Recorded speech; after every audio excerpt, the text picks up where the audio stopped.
Okay, so we are recording. We'll finish up Flash on Tuesday, then we'll start with emerging memories. And Dr. Cambo is going to come in on Thursday, April 8th, and talk about MRAM and ReRAM, something you've probably heard already in class. Probably. And then our last topic will be CMOS imagers. And the good news is, okay, project 3, you don't have to actually get the simulations to run. That's the job of project 4. You basically get the simulations to run for project 3 and draw a schematic from a layout. It's a really simple 1T, 1C layout. Oh, it's over there on my plate. Okay, and then project 5 has nothing to do with mentor graphics. What? It's There's going to be whoever can do the best backflip. Yeah, that would work. The best backflip gets all the points on project 5. Actually, no, you have to read a couple of papers and compare 3 different imagers is the idea behind that.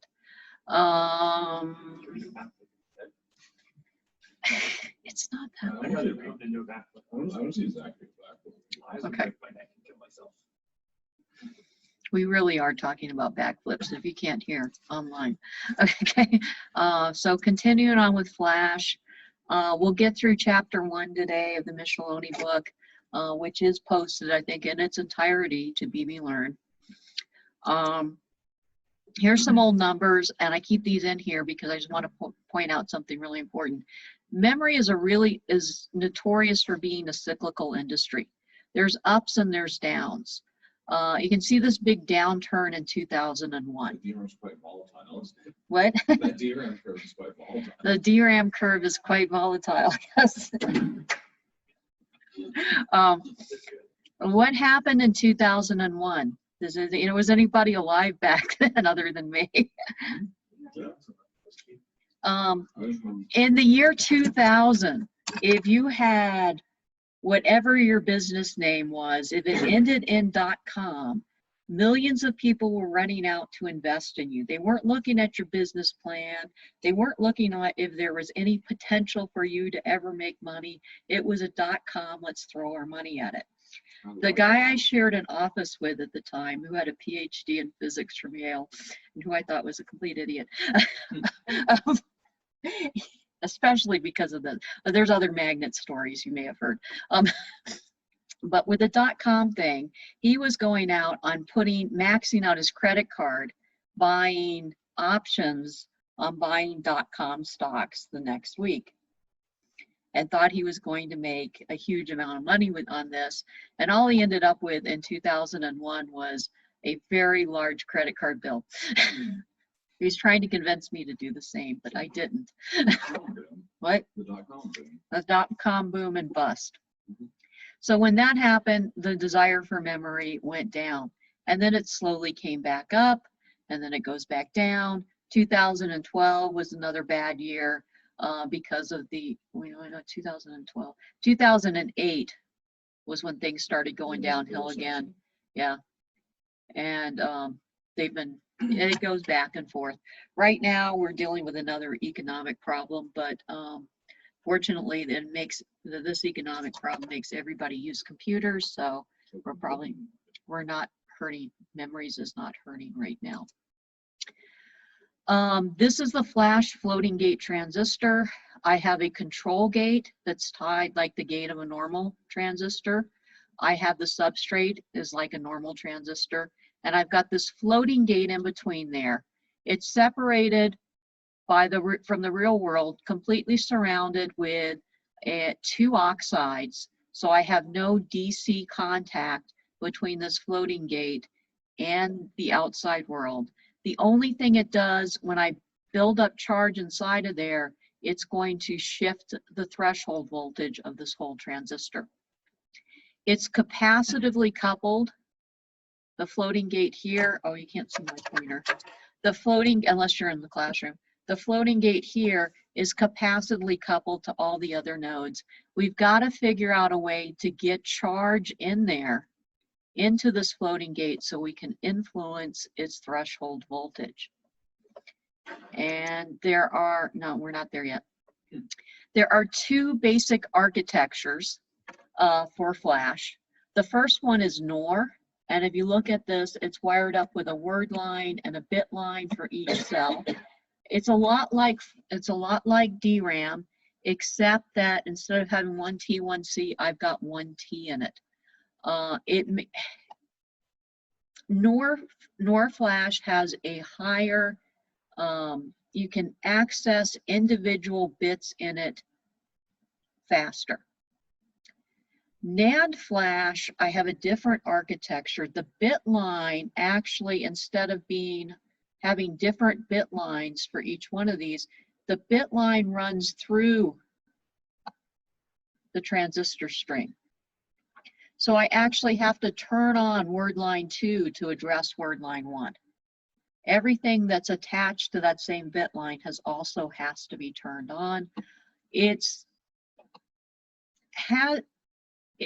really slow to access one bit because you have to turn on all the other word lines, but nobody ever wants one bit of memory.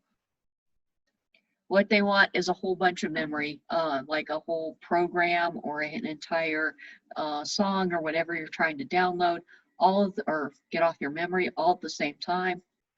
So it's actually faster if I want to get large amounts of memory out. NOR flash was used in the early days, and now we're more dependent upon NAND flash. And I'll show you computer or cell phone architectures that'll explain why we got there a little later on. So we want to figure out how to program these devices. And there's two basic ways we can do it. The first is called Fowler-Nordheim tunneling, and the other one is channel hot electron injection, and I'll describe both of these in detail later on. We can erase them with Fowler-Nordheim. The difference between these two basically, who is that? Erna.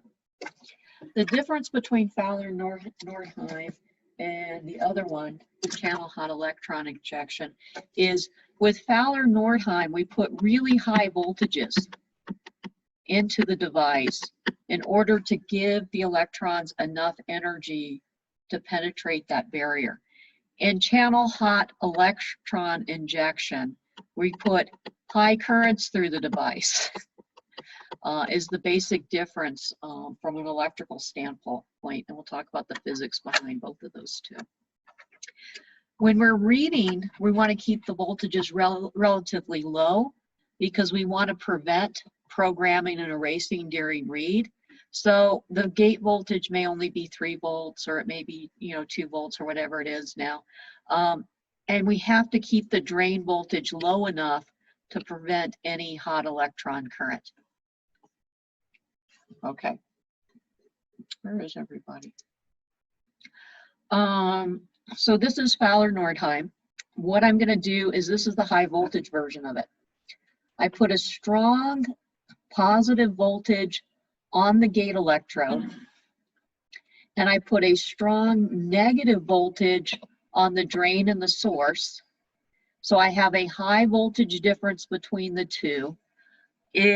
From a band perspective, my electrons here are going to gather up at the gate as usual, but because of the high voltages, some of them are going to have enough energy that the likelihood of them tunneling through that oxide is higher than 0. It's higher than 0. So there's, yeah, this is the tunneling phenomenon.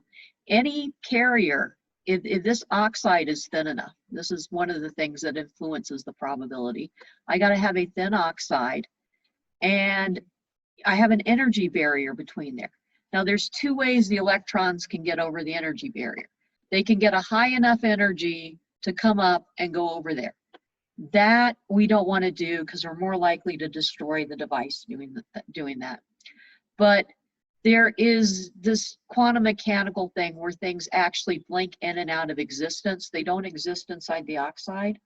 What they do is the electron disappears over here and it reappears over here, quantum tunneling, and without passing through the barrier itself. And it only works if the barrier's thin enough.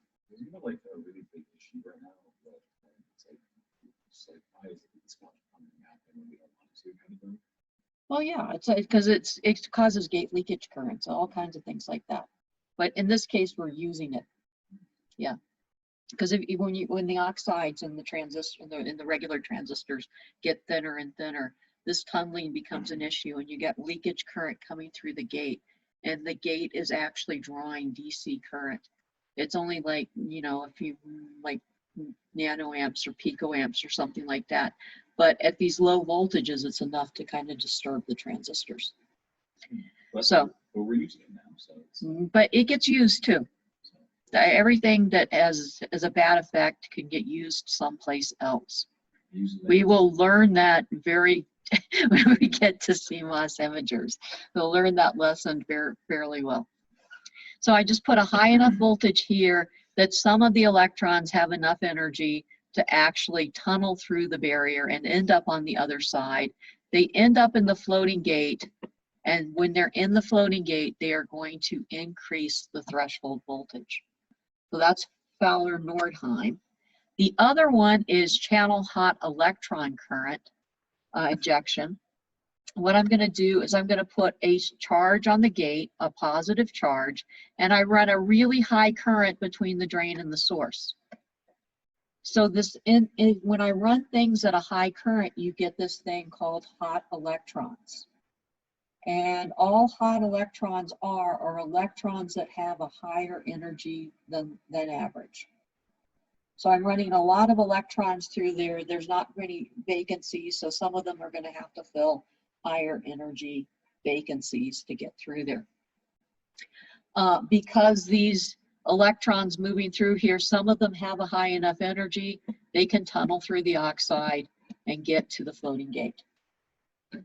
Same idea, it's just the energy's coming from current instead of coming from voltage. And that's called channel hot electron injection. It, again, was another thing that was very troublesome that I know Dr. Ferry was studying in the 90s and probably still studying on and off. Well, he's still at it. I still want to meet Dr. Ferry. Sounds like an interesting person. He is, but he's very much a Texan. And I say that. Like, are we talking like stereotypical Texan or like? A stereotypical Texas attitude. Okay. You know, no cowboy boots and cowboy hats and things like that, but he's very, yeah, he's got an attitude. He thinks very highly of himself. Okay. Still want to meet him. Yeah, and he is interesting, but he isn't very polite either. He will tell you exactly what he thinks, whether you like it or not. Now, if I want to erase, I'm going to get the electrons out of the floating gate. How am I going to do that? Well, I'm going to do this through Fowler-Nordheim, is the almost the universal way. You don't have two choices for erasing. You're going to use Fowler-Nordheim. I put a big negative voltage at the gate, a strong positive voltage at the drain and source. The electrons from the floating gate get attracted into the channel. Some of them have enough energy to tunnel back through. Again, it's going to take fairly high voltages, like, you know, somewhere between 7 and 20 volts across this poor little transistor in order to make this happen. Okay. This is the NOR array architecture. It looks like, amazingly like a DRAM, except I got the funny transistor in there, no capacitors. The word line goes straight through. I have a shared digit line contact for each pair of transistors. Well, this is drawing kind of strange. Oh, okay, never mind. I have a shared digit line contact. These are the, down here, you can see the transistors. You can kind of see that dark line in there is the extra kind of floating gate. I have the contacts on either side, one for the bit line and one for the other side, one for the drain side of the two transistors, one for the source side. And the gates are right here. So it's a it's the same type of architecture we'd see in a DRAM. This is NOR flash. Now here's the big advantage for NAND flash. Let's lay this out. Okay, so for NAND flash, all the transistors are in series, so I can just lay them out with, you know, a gate. My drain of one is the source of the other, just like we saw in 380. I can lay them out in like this comb-like structure. This is a whole string of them where I have to put these contacts, these big contacts between every pair of transistors on the NOR flash. So I can get NAND flash a lot more dense than I can NOR flash. I realize I misinterpreted one of the questions you actually placed now. Okay. That, I was looking at the top diagram rather than the column diagram for when it asked how many are floating gates are in the string. Okay. Yeah, you could just count the little bumps here. Mm-hmm. Yeah. And on the end, the transistors on the end are select transistors for that whole string. So you've got, sorry, what's isolating all the gates from each other? The gates are going to have to be making contact somewhere up here. Like there's visual vias coming down. Yeah, there's got to be a connection up here through it. So you just can't see it in this diagram. So there's got to be connections coming up here to the word lines. Okay. Okay. Now here is the thing that back in the when flash was first developed, people used NAND flash, and they were actually reading data directly. Like, so let's say you had a program, or you've got Microsoft Word. What they were doing is they would read the different pieces of data for Microsoft Word directly off the flash. And when you're doing that, you care about how fast you can access individual bits of memory.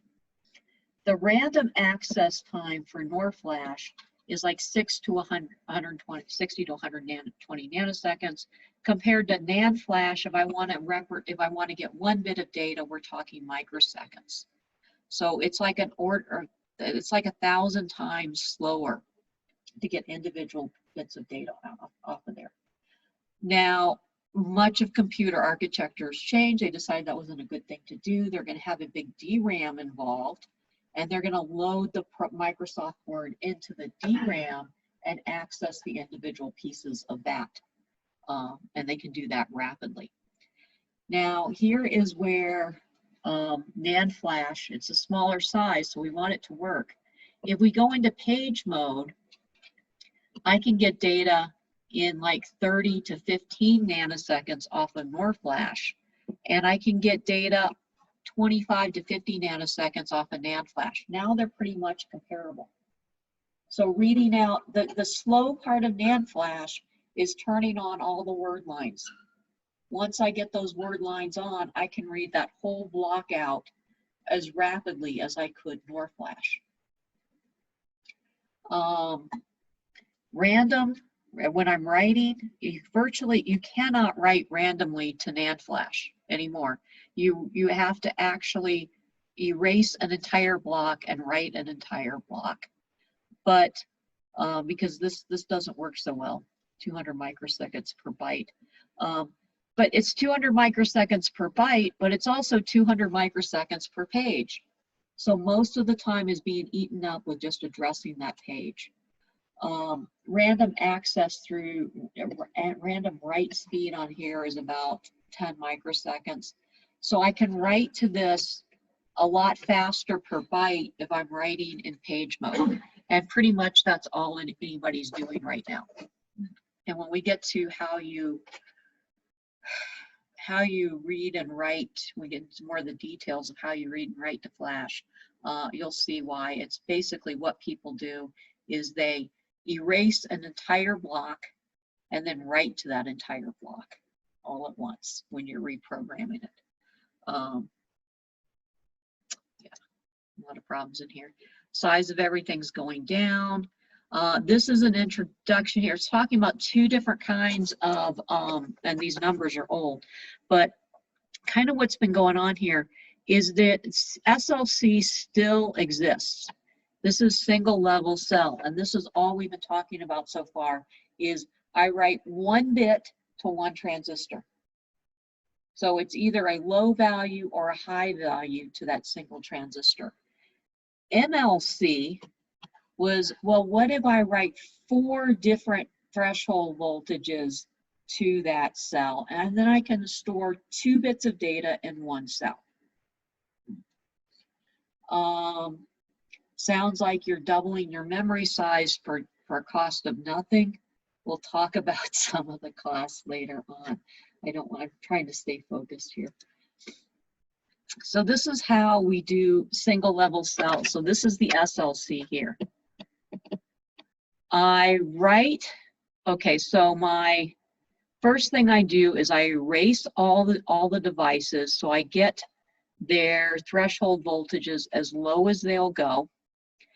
And then to some of the cells, I'm going to program in zeros. So I put more electrons in there and I shift the threshold voltage up. Now, it's not going to work exactly the same on every single cell because this is a probabilistic process we're using here. It's tunneling, right? But even if it wasn't, it's still everything ends up with a standard distribution. I'm shooting to program in this level. Some of them are a little bit less and some of them are a little bit more. I've got to keep the gap between the two of them. I've got to have enough of a gap between the two of them so that if I put VG at this voltage here, the transistors that are 1 all turn on and the transistors that are 0 all don't turn on. Okay, so this is SLC. It is by far the highest performance of all of these and the fastest read and write and the most durable and all that good stuff. If I go to MLC, what I'm going to do is I'm going to write 2 bits per cell. So I want this to be a 1-1. I keep the threshold voltage low. If I want it to be a 1-0, I'm going to make the threshold voltage a little bit higher, 0-1 and 0-0. Now the way I read this, it's going to take a little bit longer to read because the first thing I have to do is I set VG here. And I say, is the transistor turned on? And if it is, then I have to set it here. And if it isn't, then I have to set it here. So it takes 2 read cycles to actually read out the cell. The other issue with that is programming. I've got to be, look how wide the standard, look how wide the standard distribution is here. I've got to do something to make that standard deviation smaller when I go to the multi-level cells. And the way they do that is they program it a little bit, and then they read the value back, and they say, does it need to be programmed some more? And if the answer is yes, they give it a little bit more voltage, high voltage for a little bit longer time. And then they stop and they do this again. So programming it is slower. Okay, multi-level cells worked. So what did they do next? Let's put 3 bits per cell. Let's put 4 bits per cell and see what the logical conclusion is of this. These are, as we go this way, Programming gets slower.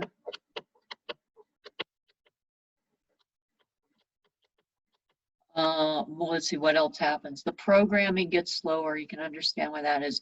The because I'm stopping and starting this the Fowler Nordheim and the chi currents. What's also going to happen is they're going to go bad. The individual cells and the pages are going to go bad faster. So the reliability goes down. But the price also goes down.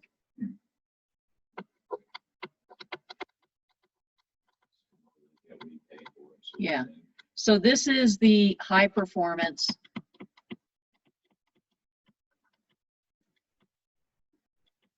High cost. This is the low performance, low cost. If you buy a little flash drive, more than likely it's got 4 bits per cell, because that's going to be on the low end of memory. Now these flash, because we're putting these high voltages and currents through it all the time to program it and to erase it, they have blocks of data going bad all the time. I've got to have a controller on the chip that just says, this block is bad, don't write to it anymore, don't read from it anymore. It has X percentage of cells that are bad. I need to have error correction on there because there's a lot of bad reads. So I got my processor is going to be a little bit more complicated than DRAM. I was told, I forget where I got this from, but at one point I saw this. When you buy a flash drive, the only sector they will guarantee that works on the device is sector 0, which is the boot up sector. And you can kind of see that too. If you've had a flash drive that you managed to hang on to for a couple of years, you'll see that the memory capacity is going down with time. And that is from these devices going bad because you're reading and writing to them quite often. Where the heck are we at? We're right here. Okay.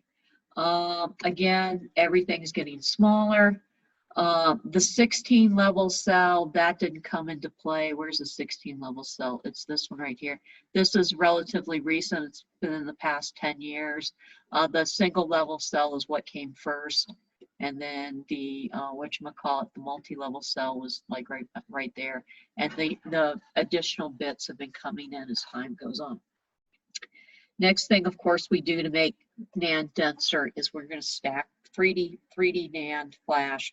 We stack the chips on top of each other and get even more density that way. This is just old. Oh, this is these. Have you gotten this diagram on the pre-lecture quizzes yet? Okay. First time I saw this, I'm just like, eh.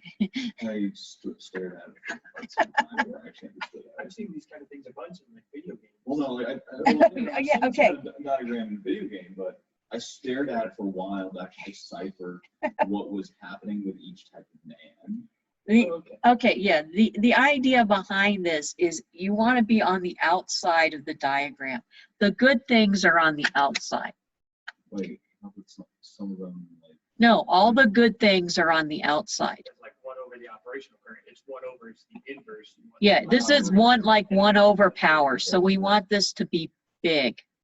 And the one that's the biggest here that has the least amount of current draw is SLC, the single level cell. The programming speed is much faster for SLC. The read speed is faster. It erases a little bit slower. The endurance is much higher. The retention is much higher, so it retains the data. The density is low because I don't have as many bits per cell, but we know about that. So this SLC, this is what I use in my enterprise servers, in my server farms. Okay. So this is my server farm, where I want my data to be perfect all the time. Now, if I go to 4 bits per cell, we're dealing with this line right here. It's going to take a lot longer to program it. The current's a little bit lower. The read rate is faster. The erase speed is much faster. You can just, I guess, obliterate the whole thing. The endurance is really bad, and the retention is really bad. Cost is cheap. And the density is really good. So for cheap consumer products, I'm just gonna have like, we'll look at some of these later. I'm embarrassed by these pictures. We know when we get there, they're old. I don't know if I'm teaching this class again or not, if the way things are going. Not my choice. I don't know if they're going to cancel it or not. For cheap consumer products, we want to use 4 bits per cell. And also it takes a lot of time. It's easier to verbally update it and have the stupid pictures in here. just understand some of this technology you may not have seen before. Okay. Yeah. It gets worse. For my enterprise as solid state drive, my high-end performance, I want to use SLC. The flash cache on my motherboard, I want the high performance. I want to use SLC. A consumer solid state drive, maybe not quite as high performance, and I'm a little bit more cost conscious. So I'm going to maybe go to 2 levels per cell, something inside a notebook, or as we call them now, laptops. That would be an SSD, an industrial CF card. You know, I want it to be able to take the heat and the temperature and things like that. Then I get into the consumer products. The more high end of these are the like these little drives. You've seen those before. The mobile phone, the the PMP player, the MP3 player, your GPS system. All of this, you keep kind of going down in what the cost point is, because you've got to look at the device, how much the consumer is willing to pay for it, and then you break that down and figure out how much of a budget you have for each one of your components, and you spec your memory accordingly. I don't know what a PMP player is either. I think, oh, you don't remember those? Okay, so it was this great new thing is that if you wanted to get up and during the middle of a TV show and go to the refrigerator or something like that, you could pause the TV and come back and start it up again at the same place. It's kind of like a mini record function. Yeah. It had enough memory to record, 10 minutes of TV or an hour of TV, so you could come back and watch it later. Kind of like permanently behind. Kind of like you'd be permanently behind. Well, It's kind of like a prehistoric TiVo. yeah, and then a little later on, they added like that sort of functions like DVRs and stuff. So Yes. Yeah. So you could actually fast forward to like, or hit the live TV. Yeah. Or you could. Yeah. If you wanted, it was like a game and it was getting boring, you could skip ahead. Jeez. Okay. Yes. This was pre-Netflix. So something you're handing out at a trade show, like a Micron drive at the trade show, you're going to use the lower end technology, USB drives, things like that. Okay. I remember when Netflix used to send DVDs in the mail. But, They still do. do they actually still do that? Yes. No. You did? That's how they started. I didn't know they still did. Yes, they still did. They still do it. I know people who still get DVDs in the mail. You know people with DVD players, that's what I heard. I have a DVD player. Game system, I I have a disk drive in my computer and that's it. Yeah, no, I don't have a disk drive on my computer. My previous disk drive exploded a little bit. Okay. So where is flash used? Removable portable storage, embedded storage, and in SSDs. Here's, oh gosh, this is worse. Oh, it's comfy. Does anybody remember the stuff on the left? Well, Yeah. the same icon. The same icon. Yes, it looks like the same. That Yeah, never mind. I have a fun story for later. But I'll leave after class. Okay. You can count some floppy disks in the cupboard now. There's floppy disks floating around my AAA room. Yeah, why are they still here? I know someone who saved his 9-inch floppy disks that were like this big because they had a bunch of programs on it he was going to use again. A friend of mine in high school, And where are you going to use this? Okay. in high school, wrote Skyrim to a bunch of floppy disks. Okay. It's fun. Okay. That's actually kind of cool though. And all of this, yeah, all of these things are examples of removable portable storage. And this would be on the low end. This is actually magnetic. And this is actually little silver grains. Believe it or not, astronomers really resisted going to CCDs for a long time because the silver grains here, they're like the size of, a silver atom. You can get much finer resolution on film than you could on a CCD. That's why they can like remaster films if they were filmed on film. Yes. Process them to a higher. I realize now why the whole myth that you can't capture a vampire on film is because it's silver. Okay, never mind. Doesn't drive It's me. been talking about vampires now. Okay. So they actually used, I remember Katie walking around with the big silver plates and, the film plates. And it's like, Katie, it's the 90s. Why are you doing this? That's why. You can make the CCD pixels really small now, but they're still not as small as a silver ion atom.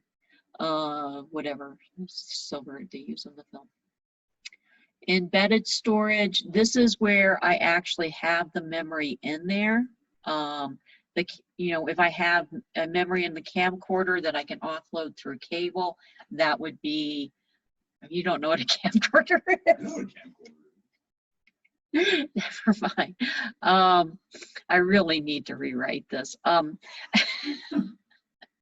Okay, so let's talk about packaging options because this still exists. There's different ways you can buy NAND.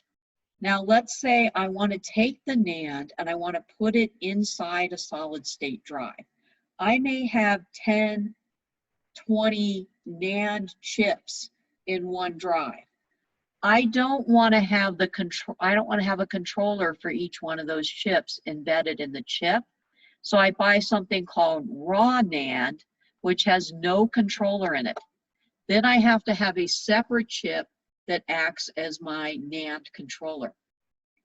And what the controller would normally do is it takes the flash translation layer decides which addresses go to which locations. You would think that normally I make my row 0 be and digit line 0 be address 00. They don't do that because it makes it too easy for hackers to figure out what you're doing. They actually scramble it. So my logical address 0 could be somewhere in the middle of the array. So you need a translation layer to say, okay, they're asking for address 0. Which address do I actually go to? And I've seen pictures of this. And the pictures of this are basically showing that, okay, this is the increasing addresses and it's just like a scattered patchwork. It's just a weak convoluted. Yeah, it is. Again, to keep hackers from breaking into your chips and doing things like Rowhammer. Bad block management. Each one of those blocks of memory is being written to with high voltages and current. They can go bad at any time. Once a block goes bad, I don't want to write to it or read from it again. So I have to be able to block those out. And error correcting for if I just have like one transistor that's not working, I can error correct the rest of it. So I have to add extra bits to the end and Hamming codes and things like that. You'll learn about those in I think we talked about having those. 348. No, I can't those. Oh, okay, yeah. Yeah. We will, homework 5 does involve some Hamming calculations in here. What? Okay, no, it's not homework 4. Yeah, it's not homework 4. It is homework 5. Second part 9, and the most recent one. Okay, Well, potentially. okay. Another way we can buy flash is just buy the chip that has the on-chip controller in it. If I want to put, if I'm building something like a Cyclone 5 board, and I've got an FPGA on there, and I've got some flash that I can store, and I've got some SRAM, SD RAM I can store stuff in, that is going to have its own on-chip controller because that's just a single chip on the board. Now, there's something else you can do. I can get a multi-chip package, and this has the NAND flash, plus it might have some NOR flash on it, so I can have fast random access, and maybe some DRAM on it, so I can load what's in the NAND flash into the DRAM at my leisure and read the DRAM out really rapidly. Okay.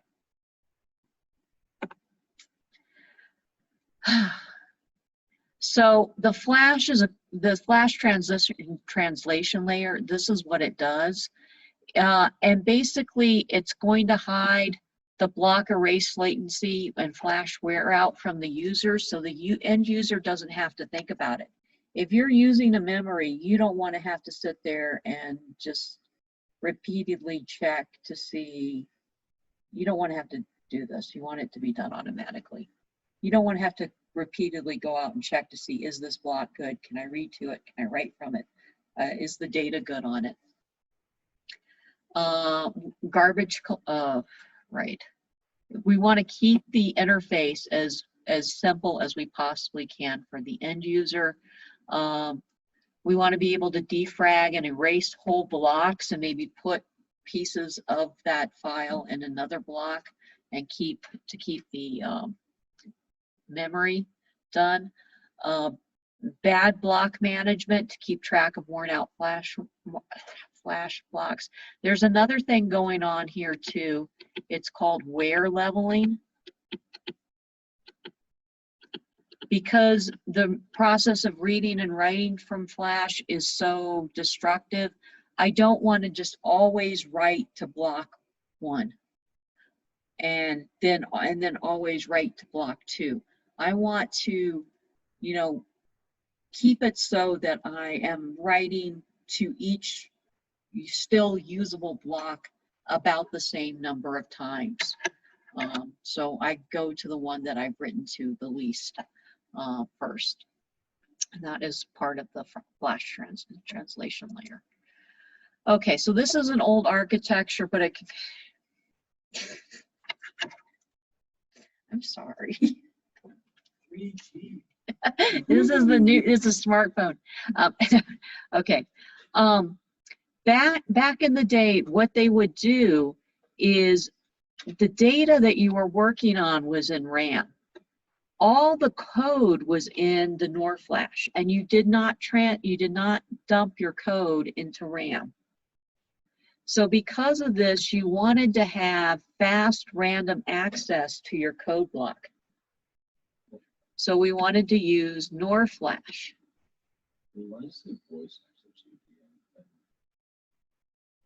I don't remember what 2.5G was. No, but like, why does it say voice right here?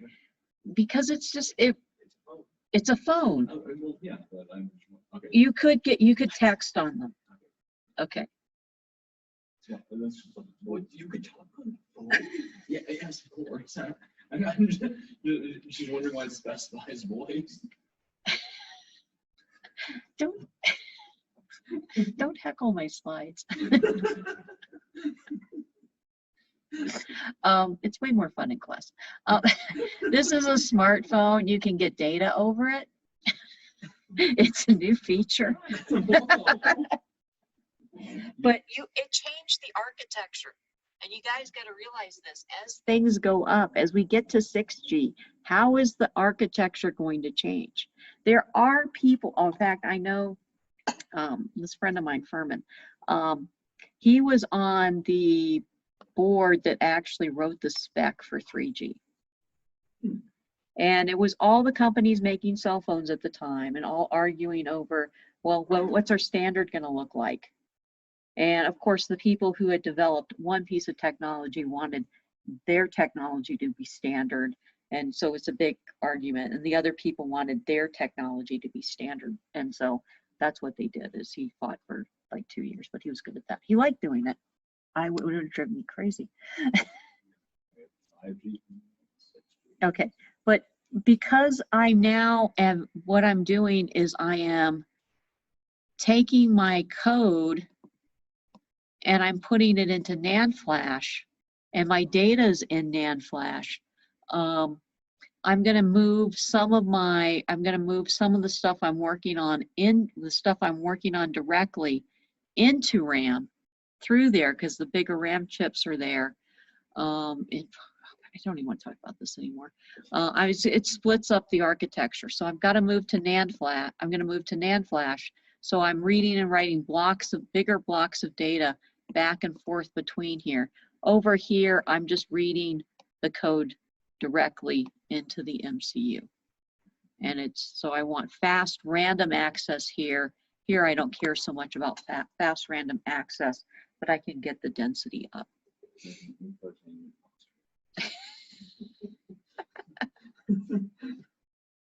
Isn't it a wonderful world we live in? Okay. So here, when I boot this device up, this modern 3G device up, I'm going to take the data and the code and copy the kernel into DRAM, which is much faster to read and write from. And once I do that, I've got the faster read and write. So I don't care as much about the speed on this, the individual random access speed, as I do here. Because right here, the data and the code is staying in NAND flash, and I have to read it directly. So different technologies are going to enable different architectures.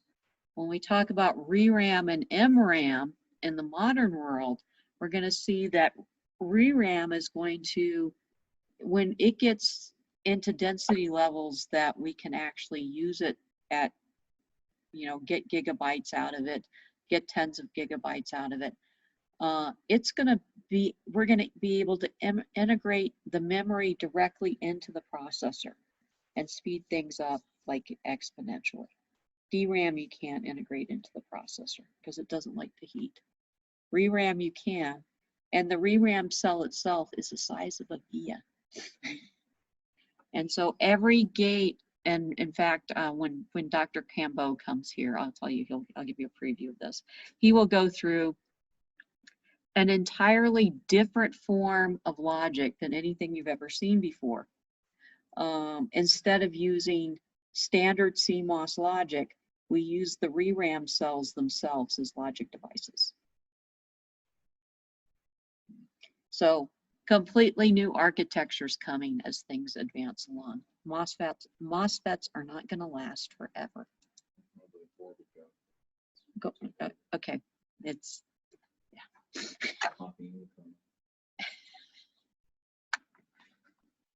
Don't ever do that.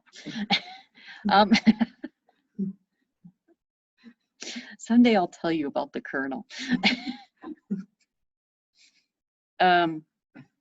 So with managed NAND, I have the individual, this could be like a 3D array or something like that. I have the NAND cells in there, and they are managed by a controller internally to that chip, is what this picture is set. And this goes out through a standard bus convention like SPI or something like that, and goes directly into the processor. Now, another way we could do that is instead, inside of our processor, we put the block management, the error correction inside the processor. Then I can go out to the raw NAND, and I have to deal with keeping the NAND bus protocol and all that stuff, and doing the block management internal to the processor. The individual chips here are going to be cheaper, but it's going to be more of a headache for the designer because you have to be able to have the skills to do that on your own or buy the IP to do that. Whereas here, this device is going to cost more, but I don't have the development costs to do the block management and the error correction code. So it all depends upon how many NANDs you have and how many of these you're going to build. If you're building an SSD, you're probably going to go this way. So that way you have the individual raw flash and you have a single processor processing, doing everything for each one of those arrays. If I have a single NAND device, it's much cheaper to just get the controller in there. Then you don't have the development costs and all that stuff. Oh no, don't make me do this. I could have rewritten these slides, I know. No, I didn't have the time to do it. You are having fun with these. This is actually real. Let me ask you a question. Do these things still exist in the modern world? Yeah, very much so. Okay, the ITS guy says, oh yeah. What is the advantage of this ancient technology? It is dollars per gigabit. It's slower than muck, but it is really cheap. If you're somebody like USGS who has a petabyte of data, and until like 5 years ago still had Dick Eggleton's vellum maps of the moon on file, that they've digitized them now. Dick Eggleton was the guy who did the initial mapping of the moon for the Apollo projects. But yeah, and they were all done like on vellum and on paper, and because that's what we had at the time. And you should hear him rambling on about that too. He's like 90 now. Okay, he's worse than me. But if you're somebody like USGS, you've got a petabyte of data, it's a lot cheaper to store it on this. And some of that data may not get accessed very often. The old maps, the blueprints for the Saturn V rockets, which of course have been lost, all that stuff, you could store it like this fairly cheaply. You only access it like once every 10 years or something like that. And so you're willing to take the time to do that. This is a flash SSD. Each one of these here are individual flash memory chips. It's probably raw flash, so I can get more of it, more bits on that. And I have a single controller that controls all of the devices. And so it treats it like these are all one device. Okay, and then I've got some like glue stuff in here, power supplies and things like that. DRAM, if I want to get data in and out of the SSD faster, one of the tricks I can do is take the memory from the flash and use this kind of like a buffer. I dump all the data in there rapidly or slowly, and then I can read it out as fast as I want to. Or if I want to write a whole bunch of data into it, I could write it all into the DRAM, go off and let my computer do what it's going to do, and then leisurely write it to the flash locations it needs to go to. Okay, so these things do still exist.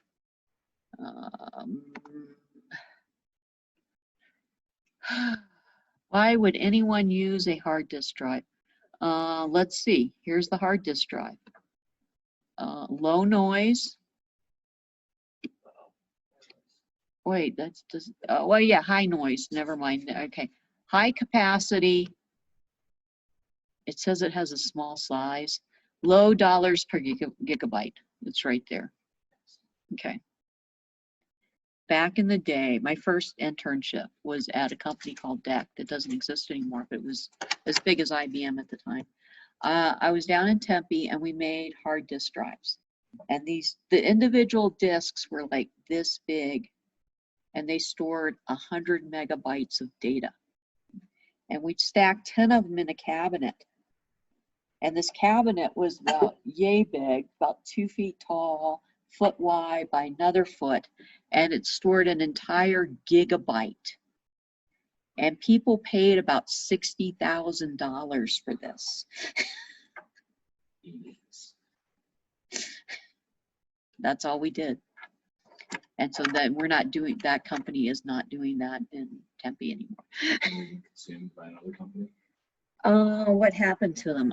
DEC, they made mini computers, which are like probably the size of a Volkswagen bus.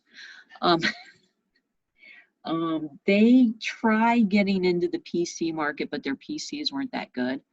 The entire company ended up getting bought by Compaq. And there was a small division that went, the people who were designing the microprocessors, it was a new idea back then, the microprocessors ended up at AMD. And the microprocessor guys at that, this was like before the internet. It was 1989. Okay, so the microprocessor guys, I was really interested in what they were doing, and we had this new thing called Usenet. They didn't even call it the internet back then, where we could actually talk and chat in these chat rooms across the entire company. So I would spend most of my day actually chatting with the microprocessor guys back in Boston, and they took all my questions seriously. And I'd say things like, "Well, why can't you do this?"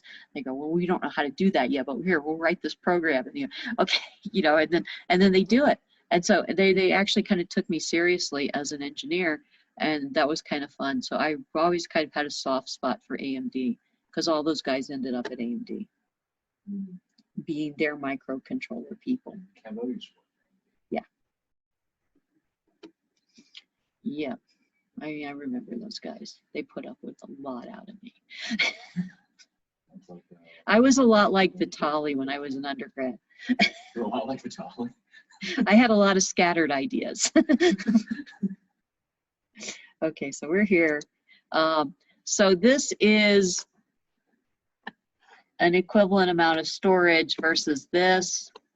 Again, it's going to take up more room, but if you're worried about cost, it might still be efficient. The 1 micron animation that you guys watched. Yeah. And it was just like shelves and shelves of hard disks, and then it just like just haphazardly throws them all out and then just sticks one solid state in. Right. This is ways you can get stuff out of hard drives faster. I don't care. So, okay, this isn't how an engineer thinks. I've got. Wait, what? You changed 17,000%. Right, okay, so the price for this enterprise class SSD is $12,500. The hard drive for the same capacity is $389. So it's really hard to justify spending that much money just because this is old. So what exactly is an enterprise class? Because I don't think when I wrote down the much. Enterprise class is I'm at Google, or I'm at Netflix. Let's do Netflix. I'm at Netflix, and I have to store all the movies that people are streaming in a big, huge facility. Okay. I want highly reliable devices. I want fast devices, and I want endurance. This is enterprise class. When you are the server farm guys. Does that make sense? Yeah. It's the very high end on this. Yeah. But there's probably not any Netflix movies stored on the HDDs because then you couldn't stream them. Yeah, they're way too slow. Different ways to speed it up. We did that. Where are things going? Memory cards been going down. MP3 players, PMP players. I don't even know what that is. I don't know what PMP is now. Okay, it's some piece of ancient technologies. All this stuff is going down. Mobile phone usage, more people in the world have mobile phones, even if they have less memory on them. So this is holding kind of steady. Solid state drives, the server farms of the world. This is where NAND flash is being really where the market demand is right now. And if you're somebody like Netflix and you want Micron to build a custom drive just for you to your specifications, and you're going to buy 1 billion of them or 100,000 of them or whatever, they will do it. Companies, if you're a big customer, people will do special orders, special stuff for you. And then that's it, and we are done. Yeah. Yay. And where are we going with this? So Flash is, maybe that's why Flash isn't done. Okay, we go into how Flash is programmed and stuff like that. And then as soon as we finish this up, the next thing is we're going to talk about MRAM and ReRAM, each for an entire day. And then Dr. Kembo comes in and people say they can understand what he says after I do my introduction. Yeah. Always remember the half name. The hafnium, yes. I've got another one I've added to the 380 slides today because he's coming in there in two class days, and that one is basically the Miller effect. It's what slows down MOSFETs.